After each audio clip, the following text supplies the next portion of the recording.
कह दूँगा। हमारे माननीय अध्यक्ष विधानसभा डॉक्टर सीपी जोशी जी, चिकित्सा मंत्री रघु शर्मा जी, राज्य मंत्री सुभाष गर्ग जी, अनिल अग्रवाल जी, chairman Vedanta group,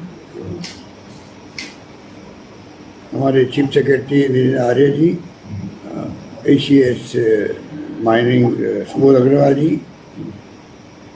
principal secretary finance Akhil Arora जी, प्रिंसिपल सेक्रेटरी चीफ CM उदय रांका जी, मिस्टर आशुतोष जी, सेक्रेटरी इंडस्ट्री सुनील दुग्गल जी, CEO Vedanta group Arun Mishra ji, CEO Hindustan zinc limited, और यहाँ उपस्थित संभागीय आयुक्त वीणा प्रधान जी, राजेंद्र भट्ट जी, जिला कलेक्टर साहबान और तमाम उपस्थित अधिकारीगण।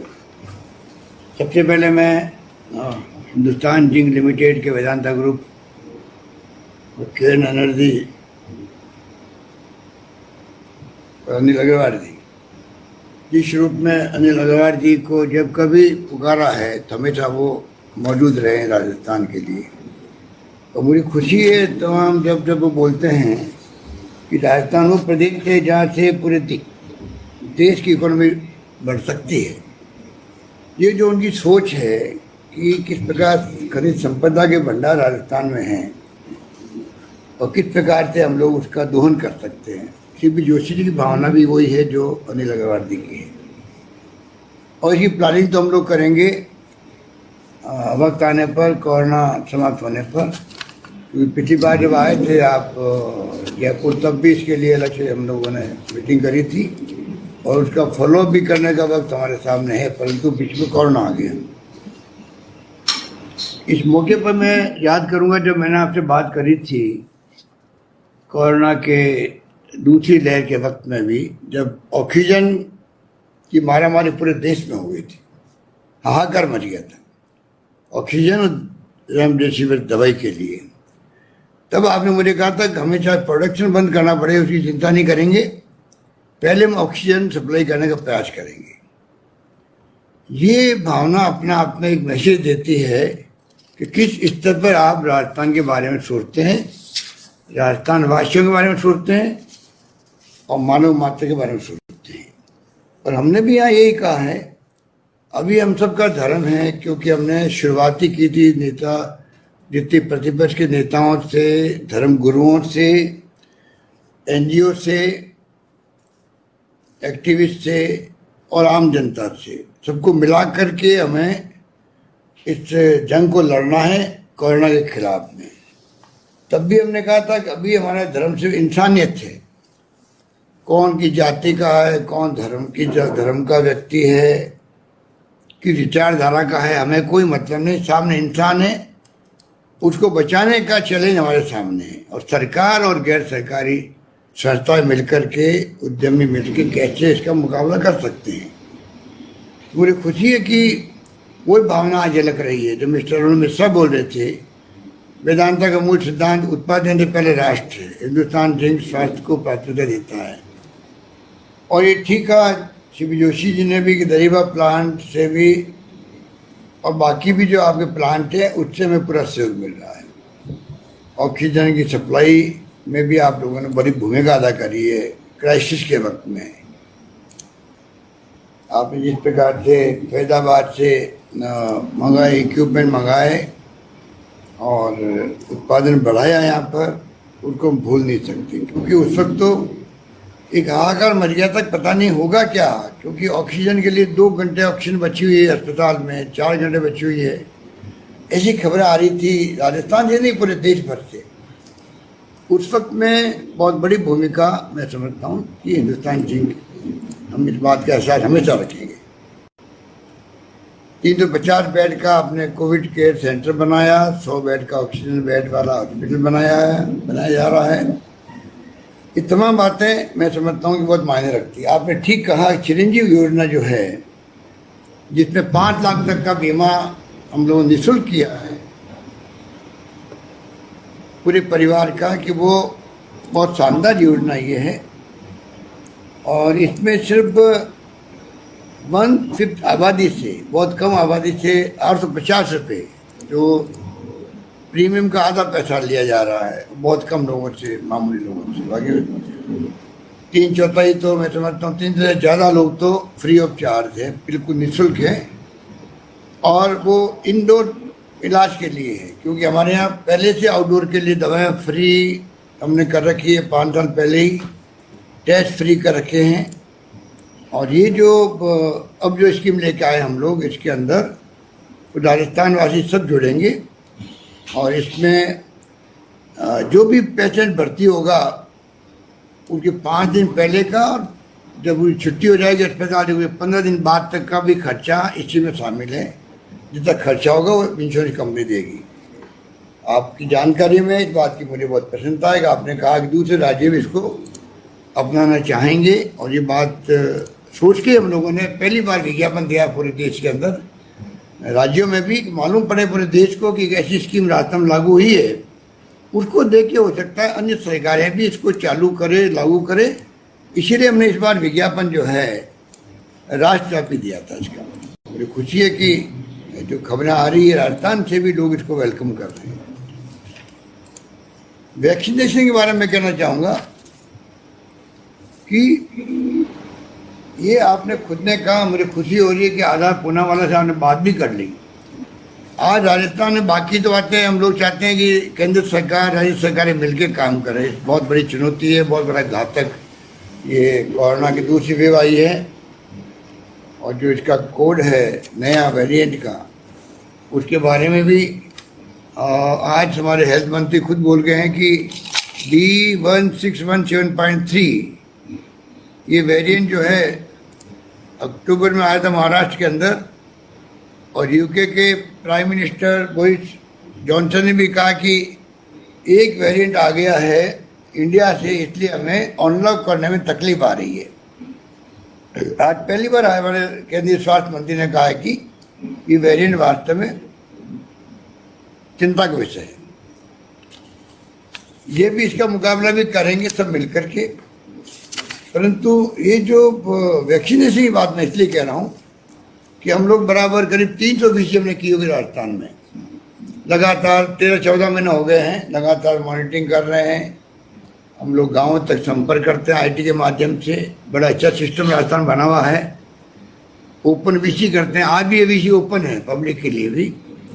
तो इस प्रकार से आज पूरी राजस्थानी जनता सुन रही इस बात की, मुझे खुशी है, सही है। तो ये जो है पूरे प्रदेशवासी सुन रहे हैं, उन सभी भी मैं कहना चाहूँगा और आपसे मैं निवेदन करूँगा कि ये वैक्सीन का काम जो है उसमें भारत सरकार की आलोचना भी बहुत हो रही है वैसे, क्योंकि समय पे हम लोगों ने बुक नहीं करवाया। दुनिया के मुल्कों से किस प्रकार ला सकते हैं, हमारे यहाँ 2 कंपनियों ने इसको ईजाद किया तो हमें सुनने में आ रहा है कि अभी वक्त आ गया है। डॉक्टर मनमोहन सिंह जी ने भी रिक्वेस्ट की है प्राइम मिनिस्टर से कि आप इसको ओपन कीजिए, 10-15-20 कंपनियों को दीजिए बनाने के लिए एक साथ में, क्योंकि 130 करोड़ की आबादी से ज़्यादा आबादी देश के अंदर है। उसका वैक्सीनेशन करना अपना में चुनौती है और ये सिद्ध हो चुका है कि जो वैक्सीनेशन करवा लेता है उसके बाद में कम से कम अगर वो कोरोना पॉजिटिव भी आता है तो माइल्ड आता है। जैसे मैं खुद भी वैक्सीनेशन करा चुका था तो मुझे कोरोना हुआ तो बहुत माइल्ड हुआ और मैं निकल गया। तो ये जब सबको मालूम है कि वैक्सीन का क्या इम्पोर्टेंस है, इसमें मैंने कल हमारी वीसी हुई थी एक इंटरनेशनल कंट्रीज से, तमाम जो हमारे NRIs हैं उनसे डॉक्टर जुड़े हुए थे पूरी दुनिया भर के। उनको मैं रिक्वेस्ट की कि आप नज़र रखें सब मुल्कों पर, अमेरिका के भी थे, यूके भी थे, सबके थे, कि जहाँ भी हमें मौका लगे, क्योंकि केंद्र सरकार ने छोड़ दिया राज्य सरकारों पर 18+ जो है आबादी उसकी आप जिम्मेदारी लें, आप खरीदें, आप सीधा लगाएं। हमारे पास 3000 करोड़ का भार भी आ गया। चुनौती हमारे सामने बहुत बड़ी बड़ी है, परंतु हम लोग ने स्वीकार किया कि अगर हम मांग तो अभी तक कर रहे हैं केंद्र सरकार का आपको ही करना चाहिए, क्योंकि 5-6 तरह की वैक्सीन हैं, सब फ्री लगती है। ये तो कोरोना बहुत भारी घातक महामारी है, तो इसकी तो भारत सरकार को पूरे देश के अंदर एक सी नीति बना करके लागू करनी चाहिए। जो 60+ की थी, 45+ की थी एज के हिसाब से, उसी ढंग से 18+ भी आने वाले वक्त में बच्चों के लिए भी ट्रायल चल रही है, उसकी भी ज़्यादा बेहतर रहता। अब सब राज्य सरकारें टेंडर कर रही है, ग्लोबल टेंडर कर रही है। और अभी भी खबर आ रही थी, मिस्टर केजरीवाल कह रहे हैं, दिल्ली के चीफ मिनिस्टर, फाइजर ने मॉडर्ना ने मना कर दिया है कि हम दिल्ली गवर्नमेंट के कोई बात नहीं करेंगे, हम सीधा सेंट्रल गवर्नमेंट से बात करेंगे। तो ये बड़ा इश्यू है। उसमें मैं चाहूँगा आपसे प्लीज़ आप भी मिस्टर पूनेवाला से आप संपर्क में हैं, मुझे अच्छा लगा, आप जरा उनके संपर्क में रहिएगा आगे भी। हम चाहेंगे राजस्थान को, इतना बड़ा प्रदेश है, दूर दूर लोग गाँव में ढाणियों बसे हुए हैं, ढाणे तक पहुंचाना बात को और समझाना ही बड़ा काम है, चैलेंजिंग काम है। पहले लोग समझ नहीं पा रहे थे, अब तो लोग समझने लगे हैं, तो लाइन लग रही है, लोग करवाना चाहते हैं वैक्सीन। और आपको जान के पसंद होगी, जिस प्रकार हमने कोविड मैनेजमेंट में नंबर 1 रहे देश के अंदर हम लोग, पहले जब लहर आई तब से ही, और वैक्सीनेशन में नंबर 1 हम रहे हैं पूरे देश के अंदर। सबसे अधिक वैक्सीन करवाई है 60+ की, 45+ की हमने करवाई है। तो आज हम लोग इस स्थिति में कि जितनी वैक्सीन में मिलेगी 5,81,000 तक हम पर डे कर चुके हैं।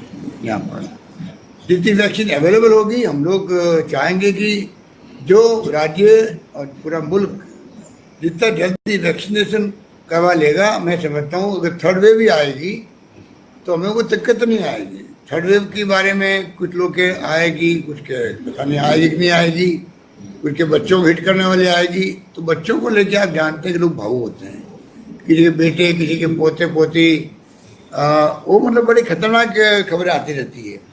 तो वैक्सीनेशन में हम चाहते हैं टॉप प्रायोरिटी हम देवें। इसलिए बातें तो ये ऐसा सब्जेक्ट है, ऐसी स्थिति है, चाहे करें इतनी लंबी चौड़ी कितनी बातें कर लें, परंतु मैं समझता हूँ कि आज आपने खुद ने जो CB जोशी जी ने आपको हिंट दिया था यहाँ क्रिकेट का बनाने का स्टेडियम, उसके बाद में आपसे मेरी एक बार बात भी हुई थी। आज आपने बात को खुद ने चला के प्रारंभ किया है, उसके बाद हम क्या पहले करें। CB जोशी जी खुद ही संपर्क कर लेंगे टाइम आने पर, और मैं समझता हूँ कि वो तो काम अलग हमें करना ही है। पर अभी मैं आपसे निवेदन करना चाहूँगा, आप क्योंकि लंबे समय से आप पहले इंडिया में आए थे, लॉकडाउन बहुत लंबा चला आपके वहाँ, और अब लॉकडाउन अनलॉक भी होने लगा है, मैंने सुना है। मरीज भी आपके पॉजिटिव बहुत कम आने लगे हैं। UK गवर्नमेंट कामयाब रही है लॉकडाउन के माध्यम से ही, और हम लोगों ने लॉकडाउन लगाए हैं, पर क्योंकि हमारी स्थिति आर्थिक रूप से वो नहीं है जो कि UK की है, तो आज हम लोग संकट में। 80% रेवेन्यू हमारी कम होगी राजस्थान का, 80%। इसलिए CB जोशी जी की चिंता करना लाजमी है। तो ये जो स्थिति बनी है उसके कारण से हम लोग चाहेंगे कि वास्तव में एक्टिविटी ऐसी बढ़े राजस्थान में, कोरोना थोड़ा कम होते ही, कि रेवेन्यू वापस आने लगे और हमारे यहाँ की अर्थव्यवस्था को हम लोग मेंटेन करने में और विकास के मार्ग पर आगे बढ़ने में तकलीफ नहीं आए। और मेरा मानना है कि इसके लिए हमारे जो मैक्सिमम जो कर सकते हैं वो करने का प्रयास कर रहे हैं। हमारे यहाँ कई जैसे आपने आज 500 ऑक्सीजन कंसंट्रेटर दिए हैं, उसके लिए मैं आपका शुक्रिया अदा करता हूँ। और मैं उम्मीद करता हूँ कि जैसा आपने खुद ने कहा कि आगे कोई कमी नहीं आएगी। कई लोग ऑक्सीजन प्लांट भी लगा रहे हैं छोटे बड़े, और कई हमने खुद ने कॉन्ट्रैक्ट किया है। अभी सुबह अग्रवाल ही बता रहे थे आपको, करीब 40-50 हज़ार ऑक्सीजन कंसंट्रेटर वो हम लोग ट्राई करें मंगाने के लिए। इंफ्रास्ट्रक्चर बहुत मजबूत किया है, पहले के मुकाबले में हमारे टेस्टिंग नहीं होती थी, 0 थी, उससे आज हम लोग 70,000 तो हम लोग खुद ने कैपेसिटी पैदा कर ली, और कुल मिला के 1 लाख से ज़्यादा टेस्टिंग कर सकती है राजस्थान में। तो उसमें हमने कोई कमी नहीं रखी। अब हम गाँव की तरफ बढ़े आगे कि गाँव तक फैल गया इस बार ये कोरोना, जो पिछली बार नहीं था, वो चिंता का विषय बना हुआ है। अगर गाँव में पूरी तरह फैल गया तो फिर उसका रोकना बहुत मुश्किल हो जाएगा। उसके लिए हम लोग बाकायदा PSC CSC तक जा रहे हैं, घर घर सर्वे हो रहा है कि खांसी जुकाम भी है तो उनका अलग से हम लोग इलाज करवा रहे हैं पहले से ही। अगर उनको डाउट भी है तो टेस्ट करवा रहे हैं। बड़ी संख्या में इस काम को जो हाथ में लिया गया गांव-गांव में सर्वे करने का, उसके अच्छे परिणाम आ रहे हैं। और सीएचसी पीएचसी में हम ऑक्सीजन कंसंट्रेटर भी और कुछ आईसीयू बेड भी लगा रहे हैं, ऑक्सीजन बेड भी लगा रहे हैं। इस प्रकार से हम चाहेंगे कि आने वाले वक्त में इसका मुकाबला करके इस जंग को हम जीतें। और मुझे विश्वास है कि अभी हमने भर्ती काफ़ी करी है। 8,000 तो हमने लिए हैं, कम्युनिटी हेल्थ सेंटर ऑफिसर लिए हैं, 1,000 डॉक्टर भर्ती कर रहे हैं, 25,000 नर्स भर्ती कर रहे हैं। इस प्रकार से चारों ओर से हम लोग कोरोना पे जो हमला कर सकते हैं वापस मुकाबला करने के लिए इस खतरनाक महामारी का, उसमें कोई कमी नहीं रख रहे हैं। अब ये ब्लैक फंगस की बात आ रही है। अभी तो पिछले 10 दिन में एक साथ में ऐसा माहौल बन गया राजस्थान में, 7-8 राज्यों में तो भयंकर रूप से ये केसेस सामने आने लग गए। मैंने कहा है हमारे अधिकारियों को भी, डॉक्टर्स को भी, एक्सपर्ट को भी, इसका रिसर्च होनी चाहिए, भारत सरकार को रिसर्च करवानी चाहिए। अचानक ये ब्लैक फंगस की इतनी बड़ी संख्या में लोग मरीज क्यों आए हैं? कोई कहते हैं कि ज़्यादा दे दिया स्टेरॉइड, कोई कहते हैं कि शुगर बढ़ने से आ जाते हैं। ये बातें अपनी जगह ठीक हो सकती है, परंतु ये तो पहले भी हुआ है। इस बार जो 4-5-6 राज्यों में आया है, बड़ी संख्या में आ रहा है, डरावना है, लोग घबरा गए हैं इससे, उसकी हमें चिंता है। और राजस्थान में हम लोगों ने इलाज शुरू कर दिए हैं और मैं समझता हूँ कि यह हम कंट्रोल करेंगे, परंतु इसको महामारी घोषित करना पड़ा हम लोगों को। राजस्थान ने सबसे पहले किया, अब 11 राज्य कर चुके हैं, इसको महामारी घोषित कर चुके हैं। अब आज सुना को येलो, पहले तो ब्लैक से वाइट फंगस, आज खबर है कि येलो फंगस भी कोई होता है। ये सब खबरें मार्केट में ऐसे माहौल में आना स्वाभाविक है, तो उसका तो हम लोग देखेंगे क्या कर सकते हैं। इसलिए मैं लंबी बात नहीं कहता हुआ, आपने समय निकाला उसके लिए आपका शुक्रिया। और हमारे तमाम साथी और आपके अधिकारी लोग, मैं समझता हूँ कि वो खुद आगे बढ़ कर के, मिस्टर दुग्गल भी और मिस्टर अरुण मिश्रा जी भी, ऐसे वक्त में आपके डायरेक्शन से जो आपने मुझे कहा था कि मैं कन्वे कर रहा हूँ, तो मैं समझता हूँ आगे बढ़ के इन लोगों ने जो कुछ संभव था करने का प्रयास किया, उससे ज़्यादा करने का प्रयास किया। और वैसे मैं समझता हूँ आपका ग्रुप जो है, मैं पिछले 10-12 साल से मैं देखता हूँ, और चाहे भीलवाड़ा में प्रोग्राम किया हो सीपी जोशी के साथ में, चाहे हम लोगों ने उदयपुर में कोई प्रोग्राम किया हो, जब कभी कोई प्रोग्राम हुआ और वहाँ मांग उठी है तो CSR फंड तो बाद में बना, उसके पहले भी आपने हमेशा अपने ग्रुप के माध्यम से पूरी पब्लिक के लिए कोई भी मांग उठाई हो, पब्लिक इंटरेस्ट की, आपने वही आपके अधिकारी ने घोषणा करी। जोशी थे तब भी करते थे, अब भी करते। तो ये आपके ग्रुप की जो पहचान है और आपकी खुद का जो व्यक्तित्व, भगवान ने आपको जो कृतित्व के साथ व्यक्तित्व दिया है, सिंप्लिसिटी के साथ में, वो हर एक व्यक्ति को प्रभावित करता है। और आपने पिछली बार चौमू की बात करके थोड़ा सबको और भावुक बना दिया हमारे अधिकारियों को। आज उस बार गर्व जी कह रहे थे कि आपका ननियाल भरतपुर में है। मुझे भी याद आ रहा कि आप एक वक्त था कि आप वहाँ पर मेडिकल कॉलेज खोलना चाहते थे, काम भी आप शुरू करना चाहते थे, परंतु उस वक्त सुबह गर्व नहीं थे वहाँ पर। अब मंत्री बने, उस वक्त बने होते तो वो मेडिकल कॉलेज भी खुल जाता।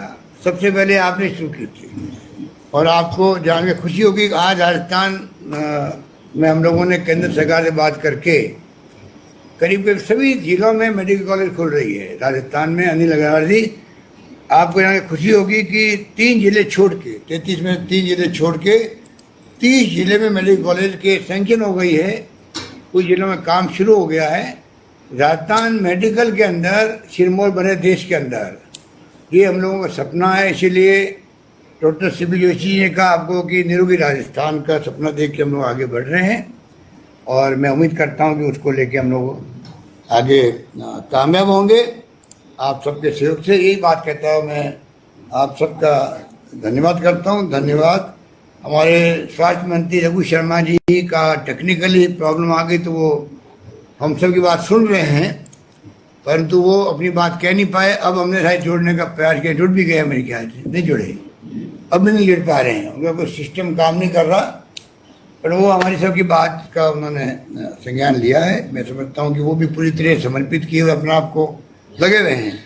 हम सबकी टीम इतनी अच्छी बनी है कि हमारे मंत्री, हमारे राज्य मंत्री, हमारे वो सांझे धारीवाल जी, जिन्होंने करीब 70-80 जगह लोकल सेल्फ गवर्नमेंट जो होती है, नगर पालिका, नगर निगम, उसके माध्यम से ऑक्सीजन प्लांट लगवा रहे हैं।